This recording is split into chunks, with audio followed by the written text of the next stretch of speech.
I'm Tom Kiss, the Lynn Insider, and today we are at Bishop Amat High School for the CIF Division III semifinals. From here in La Puente, I'm joined by Fred Robledo, prep editor of the Tribune. Fred, let's talk about Bishop Amat, Chino Hills. Start with Bishop. Well, Bishop Amat had an amazing win in the quarterfinal round, Tom. Coming back, he scored 3 goals in the final 15 minutes to beat Naeyli, twice in the final 4 minutes, and that's just them being a defending champion and playing to the final whistle. Who knows what kind of effects that has going into today. But look, if they're going to win a second straight championship, they're going to have to go through the Sierra League. Naeyli was the first one. The other 3 teams are all Sierra League teams. You got St. Lucy's and Claremont playing in the other game, and I just expect great soccer these final 2 games from all 4 of them. Any one of them can take this. Let's talk about Bishop Amat first for today's match. Who are some of the players that we need to watch for? Well, obviously April Juraez. She's their big attacking midfielder in the middle. Sometimes she's playing up top a little bit more, but she's the 2-time Tribune Player of the Year. She was a CIF Player of the Year last year. Another player, Naeyli Requero has come up really big in the playoffs the last couple of years. She scored the goal in the championship last year, and with Alyssa Cabral out, their strong senior defender, she's going to be asked to play in the back a little bit more than they want her to. In the last game, they were able to spring her up, and she was able to get a goal and assist. That's going to be a key, and what that does to her offense with her having to play defense today. Well, for Chino Hills, their leaders on offense, Ashley Gonzalez, Mimi Rangel, and in the back, Ricky Ives on goalkeeper. But do you see a high-scoring game or a low-scoring game? This is the semifinal round. Yeah, well, these teams, they play such great defense. You always expect a low-scoring game, but I won't be surprised at all if this is another 3-2. Maybe it's a stretch to call it a 4-3, but I think these teams are going to get enough scoring chances where they can create the opportunities for a 3-2 game, Tom, or even a 4-3 game. You never know. Chino Hills scoring 5 goals in that quarterfinal game last time. They're explosive. Amat's explosive. You just never know. So let's get a prediction now. You pick a team. I'm going to take Chino Hills. I'm going to take a 2-1 victory. What about you? Well, at the beginning of this, I already picked it out. I picked Claremont and Amat in the finals. I picked Claremont to win it. I just think Claremont has been the best team all year. But yeah, if you're asking me to pick today, I like Amat to move on, especially at home. Okay, we'll bring it to you from La Puente, California.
How important that is for you to get back to the finals again?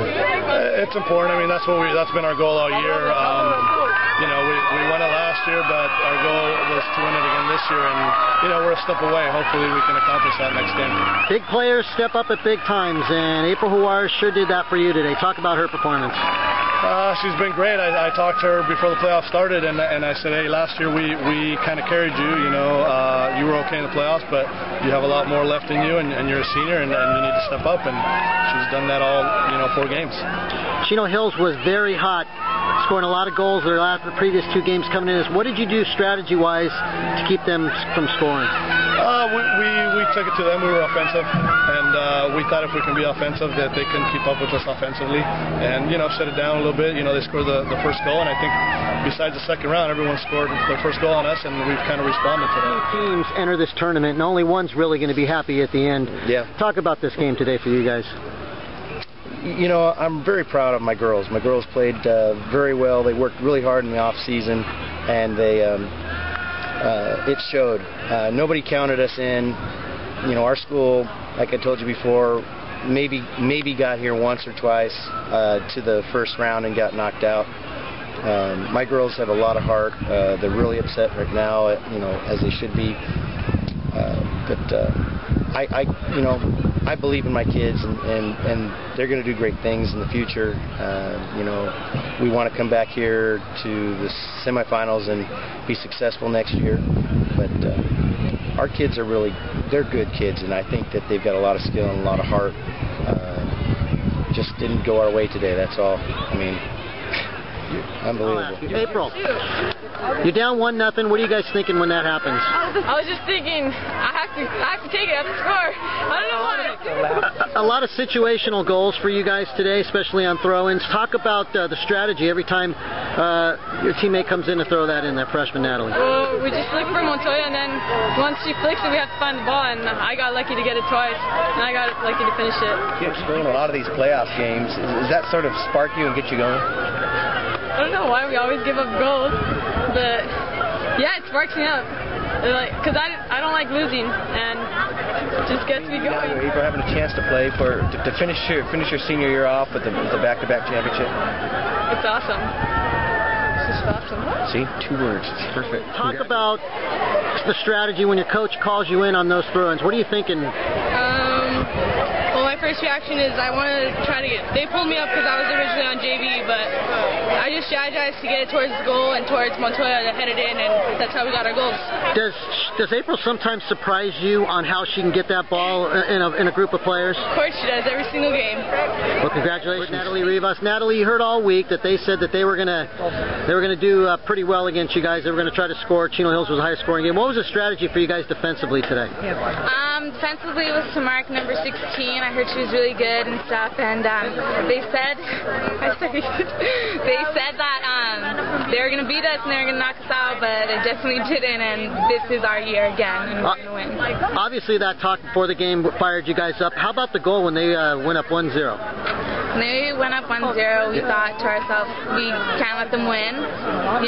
We were down against Ayala, but we went up and we learned from our mistakes, and it can't happen. Well, congratulations. Throwing it in. She helped contribute to 3 of those 4 goals. Yeah, we brought her up for varsity, and we knew she could get a long throw, and I knew it was my job to get it into the box, and I knew my players would finish. On that goal that you set up April on, can you talk about her and what she's able to do in the box and back for the goal? 2 amazing goals again today. You've seen it all year. What's it like having a player like that who can finish? It's great to know that all our hard work and then placing that ball perfectly for her. I know it's good to trust that she's going to finish it. So I know that she finishes amazing goals like you saw today, and I'm glad that we have a teammate like that on my team.